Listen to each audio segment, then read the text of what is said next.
Hello and welcome to Fighting Through Writing, your 10 daily tango through the weird and wonderful world of competitive fiction. My name is Paul, I'm a full-time copywriter, a spare-time sports fiction writer, and it's happening, oh my god, it's happening. So if you're new to the channel, you should know that this year I am on a mission to write the story that will help our protagonist, El Pablo, finally become the undisputed champion of the Extreme Wrestling Corporation. And I can reveal that it is now official. On April the 28th at Stranglemania 20, the EWC's first and most prestigious pay-per-view of the year, it will be El Pablo versus Cosmo Goldworthy for the EWC Undisputed Championship. Like, never in my wildest imagination did I think that this would come about this quickly. And I suppose it puts us in a bit of a weird situation with regard to this channel. I mean, either I win the thing and it's brilliant, a 12-month project done in 3, see you later, or I don't win and then I have to basically burn the whole thing to the ground anyway. So either way, I hope you had fun. Seriously though, I am super excited about this, and I genuinely feel like the reason it has happened as quick as it has is because of this channel and because of the interest and the enthusiasm and the response that I've had from people. So yeah, I guess thank you all very much, and let's do this. Let's bring it home. Of course, we do still have a long time to go before we get to that match. A lot of pretend professional wrestling still to play, and that starts tonight with Friday Night Rampage, episode 537, The Grizzly Duggan Homecoming, live from Columbia, South Carolina. On this show, we are going to see El Pablo in a kind of sort of tag match, but not really, basically representing Monday Night Brawl alongside Jojo Rush to take on Friday Night Rampage members Lavender and Jason Anderson in a Capture the Flag match. Now, if you watched my last show recap episode, what I did is I essentially had text-to-speech recite the results out to me, so it was kind of a live watch-along sort of thing, which, again, as you will know if you watched that episode, did not go quite as smoothly as I had hoped. Thank you very much, Natural Reader and your premium model, but the concept as a whole was a lot of fun, and I think it was genuinely the most engrossed I've been in engaging with one of these shows. So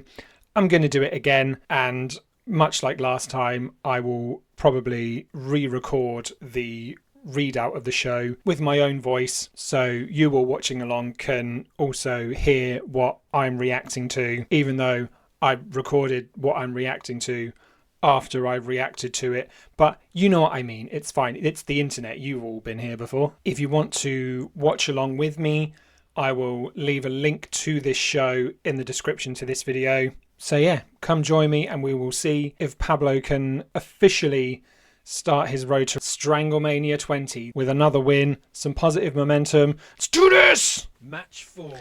Brawl. Hey, here we go. El Pablo and Jojo Rush. Monday Night Brawl, El Pablo and Jojo Rush versus Rampage, Jason Anderson and Lavender. Rampage, Capture the Flag Brawl Challenge. versus Rampage, Capture the Flag Challenge. Referee with a 30-minute time limit.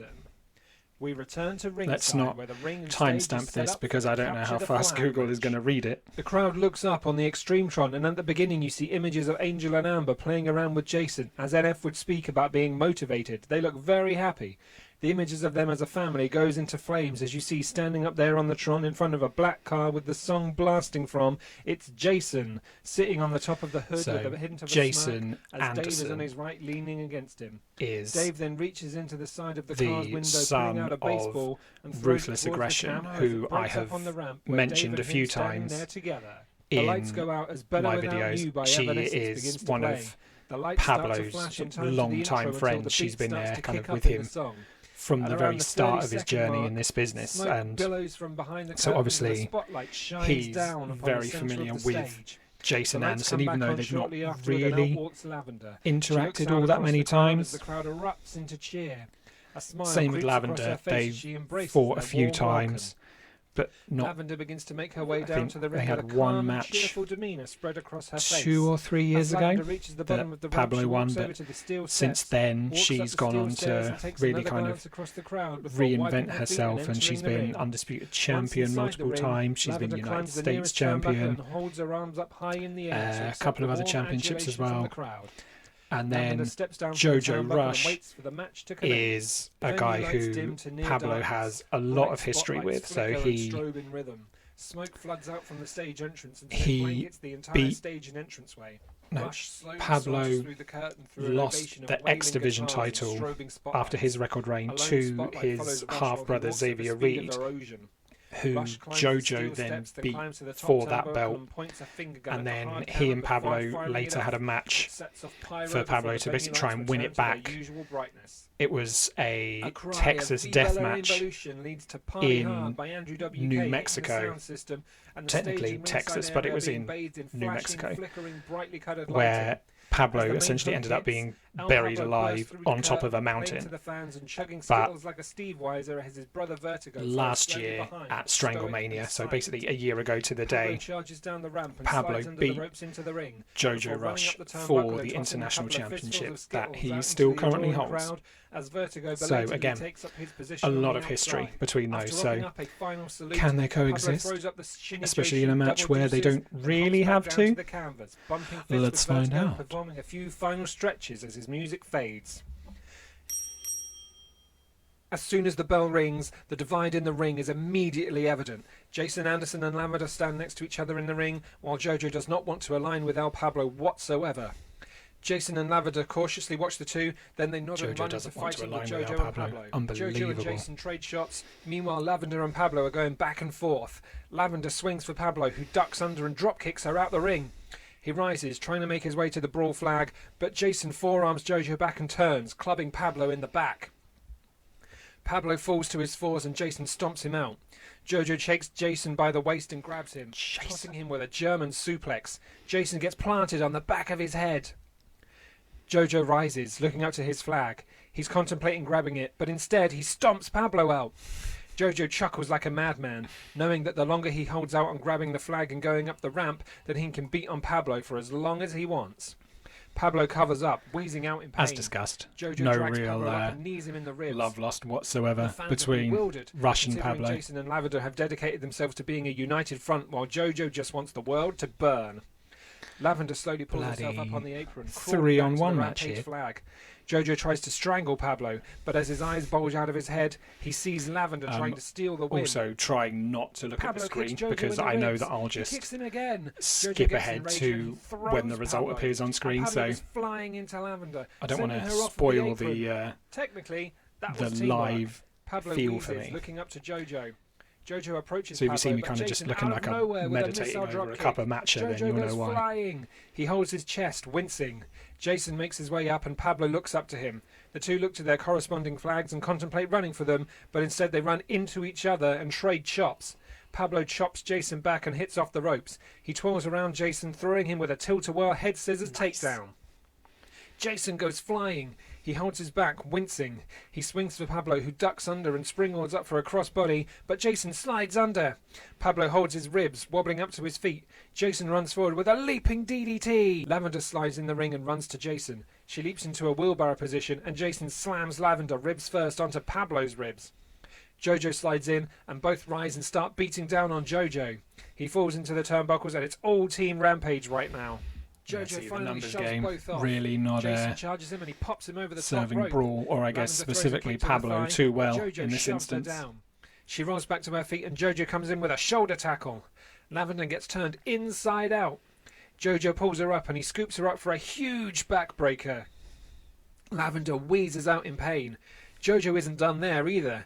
He lifts That's Lavender it, up and Jojo. scoops Fight her the other into a people. military Fight the press. other team. Jason slowly rises. Jojo runs forward, about to throw her out onto Jason, but Lavender slips free. Jojo turns around and swings for Lavender. She ducks under and hits the ropes. Lavender runs forward into a sling blade. Jojo goes down. Lavender rises to her feet and it's Pablo coming in now. He leaps into a wheelbarrow, bringing Lavender down with a bulldog. Pablo rises, pumping his We're fists. back. He hits off the ropes and brings Jason down with a suicide dive.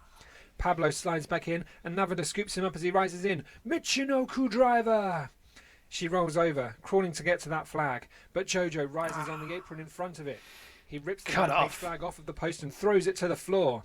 Lavender looks up in shock, and Jojo enters the ring. Lavender scrambles up and throws forearms at the chest of Rush. Rush shoves her back and boots Lavender down. Jojo drags her up, wasting no time. He Irish rips her off. Running forward, Lavender ducks under. He turns back, the gift horse! Spinning back forearm, and Jojo goes down, caught off guard. Lavender looks outside the ring to see the Rampage flag on the ground. She also looks up to the other one, but Jason Anderson is crawling up on the apron for it. Is their alliance about to fall apart this soon? There's no telling, because Pablo leaps into a forearm, sending Jason off the apron.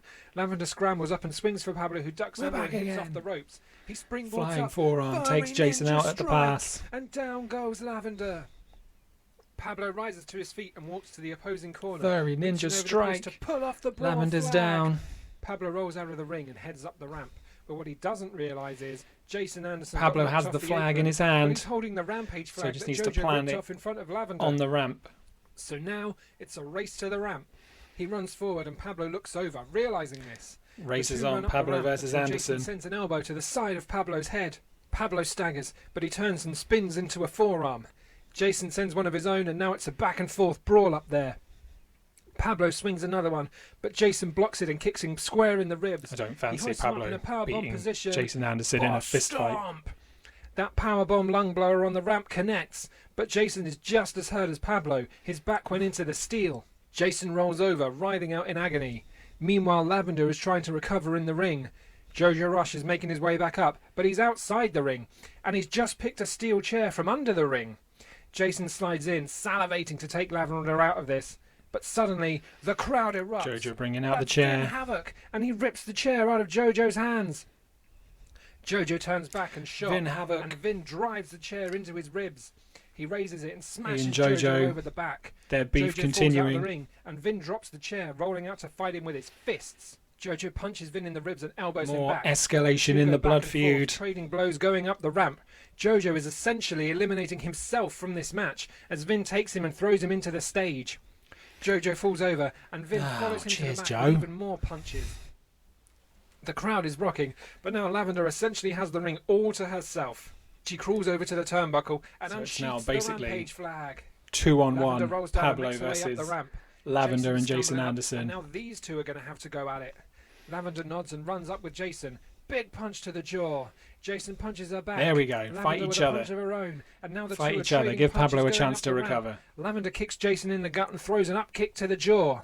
Jason falls to a kneel and Lavender runs for that podium. But Jason with a clothesline to the back of the head. Lavender falls onto her face and Jason staggers forward. Behind him, El Pablo is getting up and he leaps onto the back of Jason, bringing him down. Jason falls forward and Pablo crawls up. He runs to the Rampage podium, leaping up to it and steadying himself for a moonsault onto Jason. The fans are in awe at Pablo using his athleticism like that. He nods his head, turning to the brawl side. Lavender is still trying to get her way back up. Pablo's going to have to compromise. Go after Lavender or still go for the win. Pablo shrugs his shoulders and turns to the brawl podium. Go for the since he's win, closer. Pablo. But Jason Anderson wraps his hands around Pablo's ankles. Pablo looks down in horror, trying to shake him off. No! Jason reaches up for Pablo, No. who's clawing at the hands of Jason. The two are Let him fighting for go. control. Meanwhile, Lavender is crawling to the podium. Pablo's kicking and pushing. Jason's trying to use him to get up. Is and Lavender going to Lavender's beat closer. Pablo to the pass? Pablo releases Jason. To the throwing jump. punches as he goes down. But Jason crawls back up, shooting a double leg takedown. Pablo's doing everything in his power to get Jason off of him. Closer. It's not looking Jason good. stands with Pablo, kneeing him in the ribs. He swings back, but Pablo ducks under in time. He pulls out a handful of Skittles. Face painter! Skittles in the hand. And Jason Face flies painter! off the stage, going through tables. Skittles to the face. Pablo turns back Jason to the off podium the to plant his stage. flag. Pablo plants his Lavender flag. beat him to the punch. Oh. For a moment, Pablo thinks he's got the match Unbelievable. won. But when Better Without You begins playing, he nods his head. Lavender Conceding at the defeat. last second Lavender throws her swoops arms up, in, celebrating the win. steals the win from Meanwhile, Jason Pablo. Anderson, perhaps the reason why Lavender won, is being tended to next to the stage. Pablo nods his head, not upset at the defeat. It was every man With for a themselves, big but assist from Jason and Jason Lavender clearly Anderson. wanted to keep it to a Rampage winner, and they got their wish. Pablo approaches Lavender and holds a hand out to her. Lavender shakes her hand, and the two share a nod. He steps away, allowing Lavender to celebrate her moment, and she makes her way over to the bottom of the stage to All check very on sporting. Jason. So Lavender gets the win. Rampage get the win. Pablo so close. Thought he had it at the end there, but that little bit of interference, that stalling tactic from Jason Anderson, just can't do it. I mean, as we said, it was a 3-on-1 fight essentially for a heck of a lot of that. But it's fine. There's no stakes on the line or anything like that. Obviously, always nice to get a win, especially when you're now on the road to Stranglemania. You want to keep that momentum going. But officially speaking, in a match like this, there are no losers. There was no pinfall, no submission, nothing like that. Then there's no official loss that goes onto anyone's record. So our copybook has not been blighted. And there we go. That is Rampage number 537 in the books. Unfortunately, not another win for Pablo here tonight. However, we move on. The road to Stranglemania continues. And hey, if we're going to fail to win any match within the next month or so, I'll accept it being in this one. The next match on our schedule, however, is one that absolutely has a lot more stakes riding on it, because on April the 7th at Brawl 623, it is going to be El Pablo versus Captain Morgan Darkwater in a match for the EWC International Championship. That's right, just a few weeks before the biggest match of his career, Pablo has to defend the belt that he has held since last year's Stranglemania against a giant 300 plus pound pirate who has himself been the EWC Heritage Champion for even longer than that. So a significant challenge. Pablo and Darkwater actually did square off against one another last season, fought to a draw on Brawl something or other. So yeah, a chance for both men to try and finally get that victory, and I guess try and find out who the real top dog on Monday Night Brawl is. But I will leave that here for now. We'll catch up in a couple of days or so when we get a bit more into the writing of our promo for that. And yeah, I don't know, that's the end of the bit. I need to work on my transitions more, I guess. Salute. Okay, it's Friday, which means it is deadline day for Monday Night Brawl. It's been a busy week, I think the switch to Friday night for the last show kind of messed with my scheduling a little bit. So I've spent a lot of the last week kind of split between writing the promo for this show and also recording and trying to edit another video that I'd made that I was planning to have out last weekend, but hasn't happened, as you will be able to tell from the fact that this is the first video since the last one.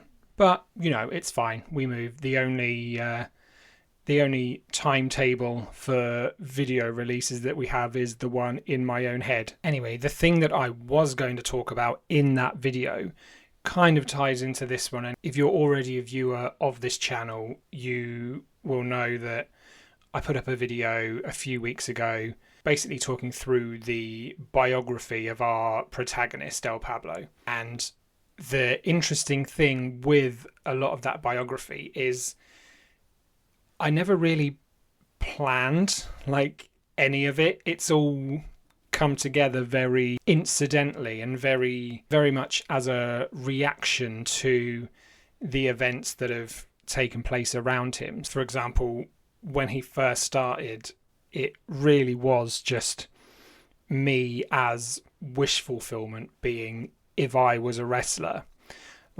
He was British, he didn't wear a mask, all he had was the El Pablo name. And I remember at one point we were booked to have a match in I'm pretty sure it was Barcelona. And Pablo, as part of his promo for that match, was talking about how he felt like he was going to win because he had home advantage. And for that match, he wore a mask just as a kind of a one-off and a kind of a nod and a wink to the El Pablo name. And then as that year went on, this kind of separate sort of in-joke kept coming up with his opponents referring to him as like a flying squirrel because of his high-flying fighting style. And it was around this time where, while I was watching a whole load of YouTube wrestling compilation videos, I happened upon a wrestler called Takoya Sugi. I am probably butchering the pronunciation. So Takoya Sugi, he portrayed several different characters over the course of his career.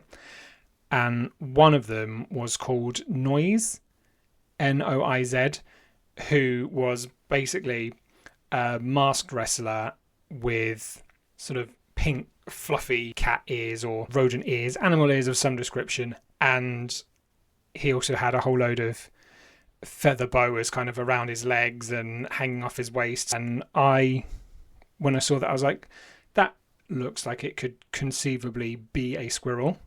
So I basically gave Pablo that gimmick. So he was literally the flying squirrel, and that was the first masked iteration of the El Pablo character. I also remember a few years after that, one of the guys in the Fed I was a part of made this throwback 80s company. And I came up with the character of Chico Volando to be a part of that company. And then while doing that, kind of thought, well, what if he was El Pablo's dad? And then the rest of the Volando clan kind of spiraled out from there. So yeah, it's all been very spontaneous, but I feel like it has all kind of come together pretty succinctly, pretty well. And I don't know whether that was just a case of me subconsciously piecing these bits together, or it's just been an incredible coincidence. But either way, since I've really started getting into AuthorTube and watching other writers kind of dive into their own characters and how they create them and how they flesh them out, it inspired me to finally jot down this sort of blueprint of the Pablo character. And as you'll know, if you're a writer, there's plenty of character sheets and templates and things like that out there where you can kind of get into as granular detail as you want. So it can be everything from, physical things like height and weight and eye color and things like that, to the most abstract kind of niche philosophical conundrums, like if they were going to set fire to one of the ancient wonders of the world, which one would they choose first? That kind of mental thought experiment. And I think that's cool, and I sort of toyed with the idea of doing that. But the thing that I kept seeing people bring up that really sort of grabbed me and got me thinking was this idea of, I think in my head people call it a character grid, and I don't know if anyone has ever actually called it that, but it's essentially you, rather than getting into the minutiae of your character's kind of habits and things like that, you basically boil them down to 4 things. There's the want, there's the need, there's the ghost, and there's the lie. So the want is the external goal that your character is striving for. The want is basically what drives the plot of your story. So it can be to like save the kingdom, or get the girl, or buy a new hat, something like that, something tangible.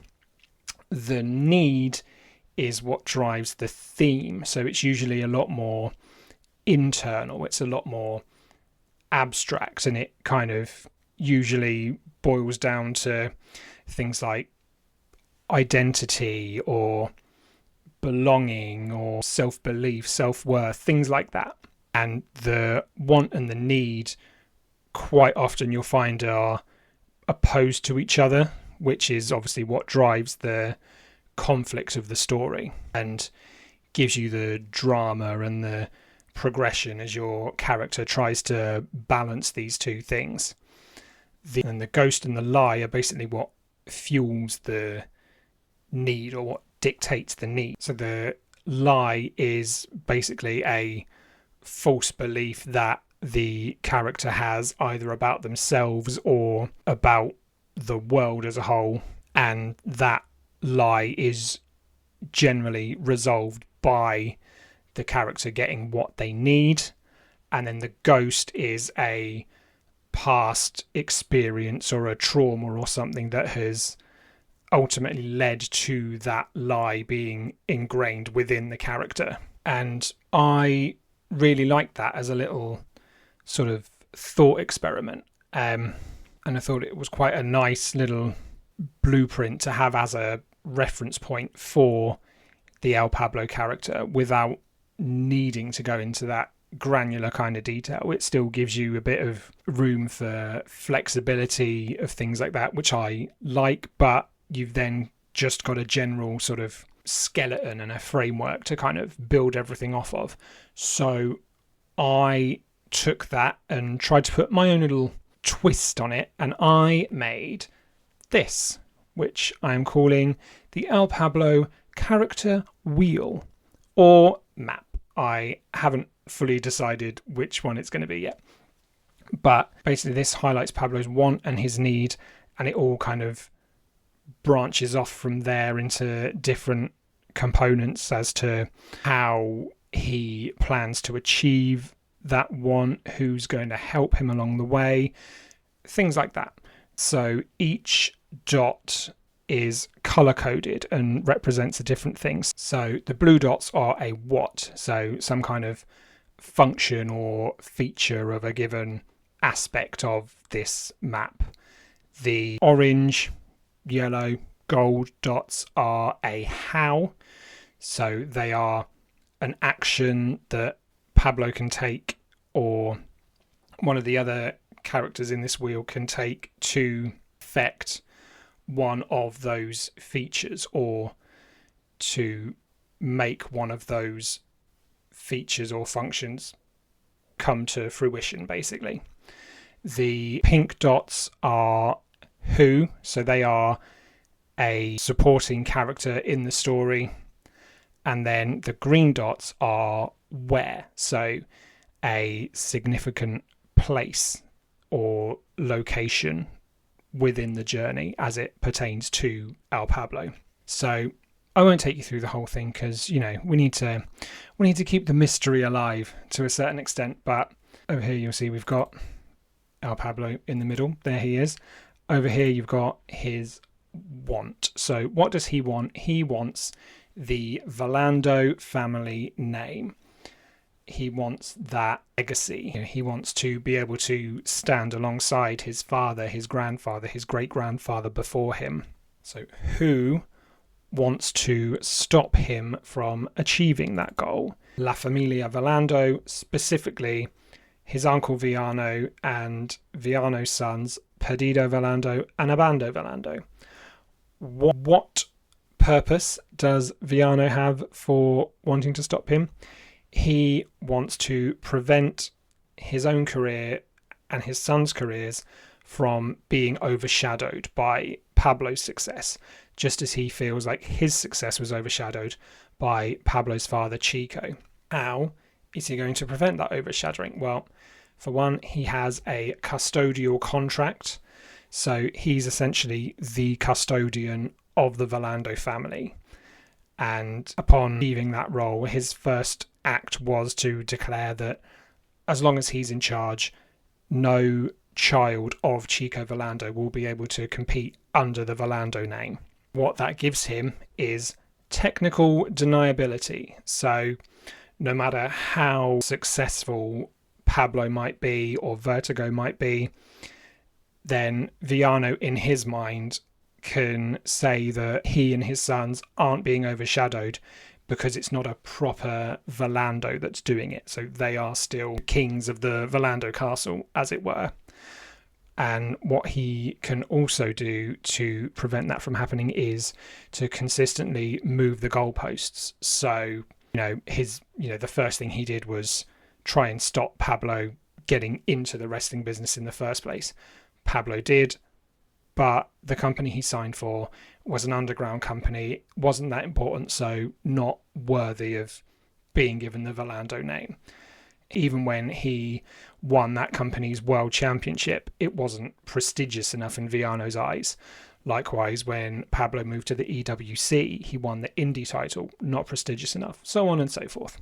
So that is who is trying to stop Pablo. But how does Pablo plan to overcome that and get the name? Well, partly through attention and promotion of himself and, by extension, the Valando name. So there's a few different ways he can do that. So there's commercial partnerships, such as with Skittles, which he eats all the time. He has them name checked in his wrestling moveset. He has various local food and drink fusions, such as Skittlebrow beer and things like that. Then have film and TV appearances. So he's been in a couple of B movies, such as Over the Rainbow with Steven Seagal and A Fistful of Skittles. And he also has his own video game. And then also just generally his appearance. So we've got very brightly coloured, it's very vibrant. He's painted nails, coloured contact lenses, all that sort of thing. Proper full peacocking every time he goes out into the ring. So that is one of the ways. The main way, though, that he feels like he's going to earn that Valando name is by winning the EWC Undisputed Championship. That, in his mind, is the prestige that he feels Viano is waiting for him to gain. So that, he feels, will be too prestigious for even Viano's ego to deny him, because Viano will want to have that association. So if he wins that, Viano will basically have no choice but to give him that name. So how is he going to do that? Chaos Theory, which is a wrestling philosophy devised by Senor Valando, Pablo's great-grandfather. It's based off of Lucha Libre. There's a focus on instinct, innovation, and improvisation, and fighting in the moment, which is broken down in various bits there. But who wants to stop him from doing that? Well, over here we have what I have determined to be the opponent of the week, which obviously changes depending on who Pablo is booked against. They obviously have a vested interest in stopping Pablo from winning the Undisputed Championship because they also want to win the Undisputed Championship. That person this week is Captain Morgan Darkwater. That is who our current story that we're working on is focused on. So what do we know about Captain Morgan Darkwater? Well, he is an actual pirate. He is a former international champion in his own right, just like Pablo is. He is the current heritage champion, currently the only heritage champion, and he is 6'7", I think, 397 pounds. So he is a big boy. He also currently is associated with a person, a being, an entity called Rook, who is essentially a Time Lord, I guess, a Doctor Who kind of person who kind of can predict the future or see various different timelines and try and guide Morgan through the ones that are going to give him the victory. So he can sense patterns in sequences and events, similar to what Pablo's chaos theory teaches him to do.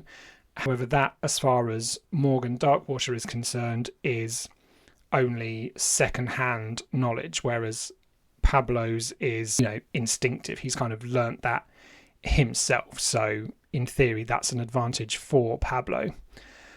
And then from there, I've kind of just built it out a little bit to give us some notes to work on for this promo. So, for example, Pablo has a very good record against stronger, more powerful opponents. I mean, the match that he won the international championship in, he beat two of them in the same match. And if he were to beat Darkwater in this match, it would also then, in his mind, help him match up to Cosmo Goldworthy, the undisputed champion, who Pablo is facing for that belt at Stranglemania in a couple of weeks, because Cosmo, in one of his most recent matches, beat an equally large and powerful opponent in Zero. So yeah, that's the planning kind of phase that we're going through. We have already written pretty much all of the story, just kind of dipping in and out through the course of the week. And yeah, I feel pretty positive about it. It's definitely a long one. It's definitely the longest one of the season I've written so far, but fortunately Darkwater's promos tend to be pretty verbose, pretty long themselves, so I'm not necessarily too worried about having to edit it down an awful lot. Obviously the key thing will just be to make sure that it's entertaining enough to kind of justify the word count, which I think it is. There's a few chuckles in there, I reckon, but yeah, we're in the home stretch with it, I think, hopefully. So I'm gonna set you down, stick some music on, and let's plug in. Let's do this.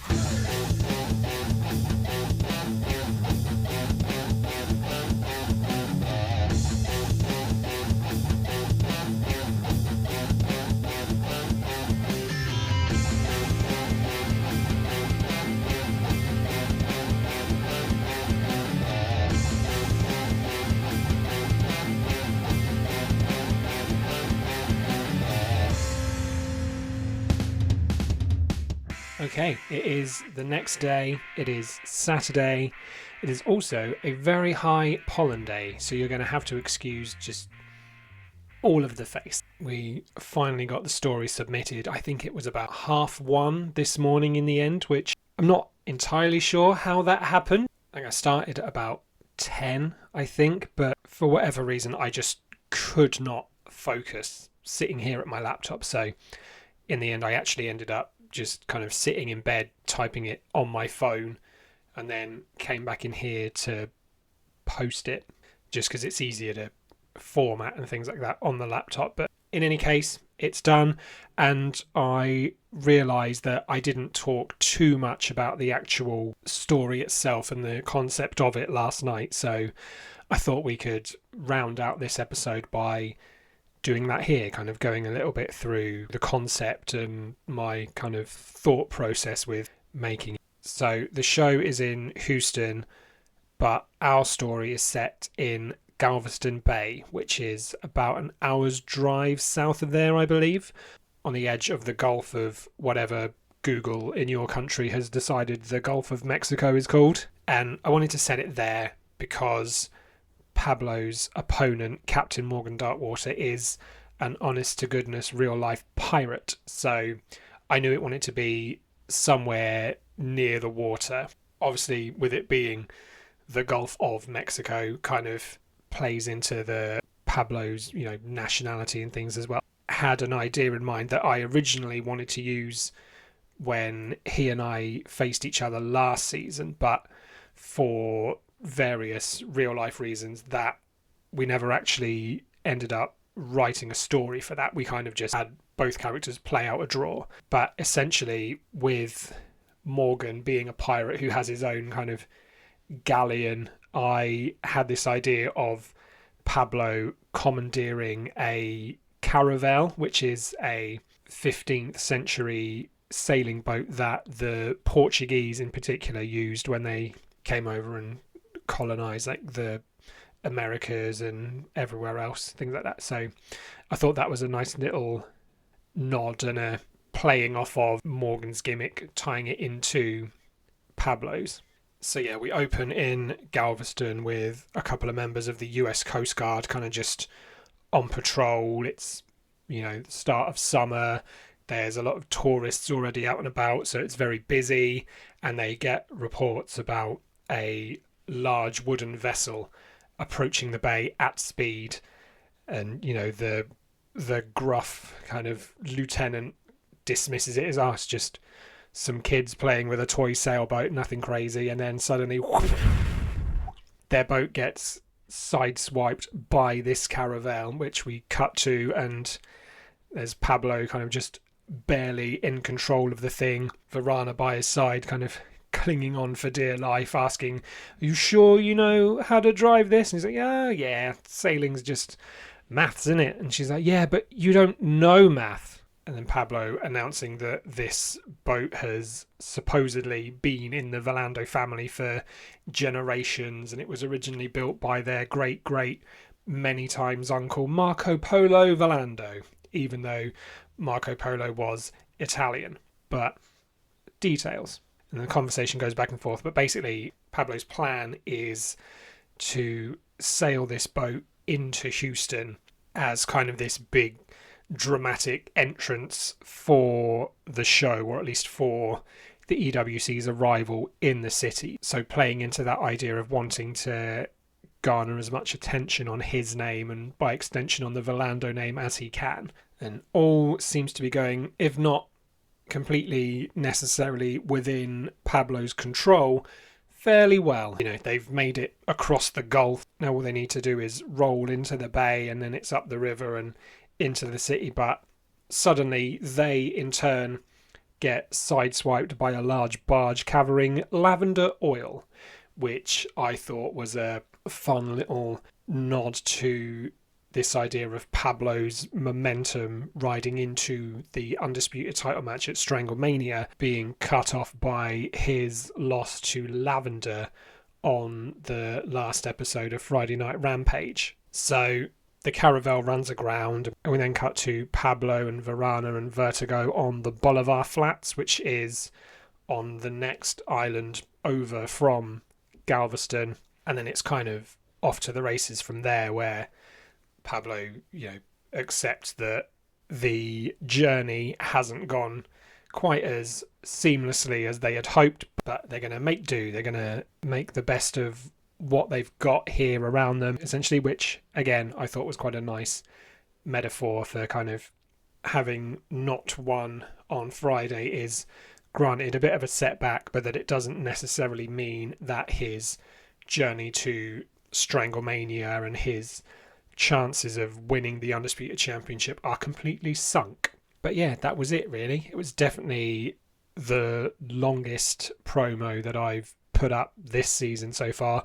Probably the longest promo that I've put up at all in the EWC. It was just over 3,000 words in the end, but I think, like I said last night, bearing in mind that I'm going up against a guy who quite routinely will admit to publishing mini novels in his own stuff, I didn't really feel too concerned about having to edit it down at all. It's kind of quite freeing in a way, I suppose. And I know I've said before that it's, word count isn't everything, and it's more about making the words count. And I think we did that. I don't think we kind of padded things out for their own sake. I think the length kind of comes out quite naturally through the Pablo character, where he gets sidetracked in conversations and they kind of points veer away and then come back in, and it's not a linear kind of point one discuss, point two discuss. You almost can start all these little different threads and let them kind of filter out and then pull them back in at various points throughout the story. I feel that's a more natural way of having dialogue between characters play out. I mean, I say this having not seen either the result or the feedback from the scorers, so maybe I'm wrong. But yeah, arguments-wise, we leaned quite heavily on the fact that Morgan obviously is a much bigger competitor than Pablo is, like in a very literal sense. I mean, he weighs as much, in fact, slightly more than Pablo and Vertigo, the Silent Disco Technicos, weigh combined. So very much a mismatch from that point of view. And so the promo basically closes with Pablo acknowledging that if he is going to beat Morgan and if he is going to retain his international championship, he's going to have to, he's going to have to be creative. He's going to have to think outside the box. He's going to have to make do with what he has, just like he's making do in this promo, and like he has basically in his own mind been the best wrestler in terms of thinking outside the box and innovating and improvising in the entire EWC over the past few years, as evidenced by the fact that that improvisation and innovation has led him to beat so many bigger opponents than him already. I mean, even when he won the international championship for the first time, he beat two guys much bigger than him in the same match, two guys who also, how did I phrase it? Heck, when I won this belt in the first place, it was against Jojo Rush and Stitches, a combined over 500 pounds of psychopathic fury and frickin' Texas ribeye who had zero qualms in working as one to try and squash the little Disco Technicolor dragonfly that had dared to be in their midst. Yet, still, I outfoxed them. I outmaneuvered them. I beat them. Just as I've beaten most all the other krakens that the curators of chaos have conjured and set loose upon my synesthetic shores, and just as, on April the 7th, live from Dakin Park in Houston, Texas, I need to beat Captain Morgan Darkwater. So yeah, that's the synopsis. I will leave a link in the description so you can go and read it for yourself. I feel pretty happy with it. I think certainly bearing in mind some of the feedback we got with our previous promo against Cosmo Goldworthy, I think it's a bit more classic El Pablo. I think there's a bit more silliness in there. There's a few more nautical related puns, which, if nothing else, make me laugh. But yeah, I quite like the format of opening with some kind of silly set piece or some kind of kerfuffle that Pablo's kind of gotten himself into, and then there's the switch up where it kind of goes a bit more all business, that kind of thing. But yeah, hopefully that'll be enough to win the match. I know the guy behind Morgan is an absolute monster of a writer, kind of as metaphorically as his character is physically, so it's going to be a real challenge. But from a very selfish point of view, I would quite like to win, obviously to keep the title reign going and get us to that magic 1 year mark. Also, with this undisputed title match coming up, I think obviously from a character point of view, but also just for myself from a purely kind of psychological point of view, I think having that win in your back and having that momentum kind of carrying us into this genuinely kind of monumental moment and challenge that we've got ahead of us, that would be quite good. But yeah, I will leave that video here. Please do like, comment, subscribe, all that good stuff. I know it's been a while since the last video. I think I'm in that weird sort of transition phase with this channel now where the novelty has worn off of it a little bit, and it's that kind of my brain trying to rebel against the kind of obligation to do something. Because let me tell you, as my wife will attest, if there's one thing my brain does not like, it's obligation. But don't get me wrong, all that said, I still am very much enjoying this, and I genuinely think it really is kind of helping me as a writer, certainly helping me kind of conceptualize my writing and my characters and how I think about things that much more. So 100% we're still going, we're still carrying on. I just need to win those little battles against myself. But next week we will have our Monday Night Brawl watch along for this match, El Pablo versus Captain Morgan Darkwater for the EWC International Championship, and we will then look ahead to Stranglemania 20, El Pablo versus Cosmo Goldworthy for the EWC Undisputed Championship. Thank you very much for watching, and I shall see you next time on Fighting Through Writing.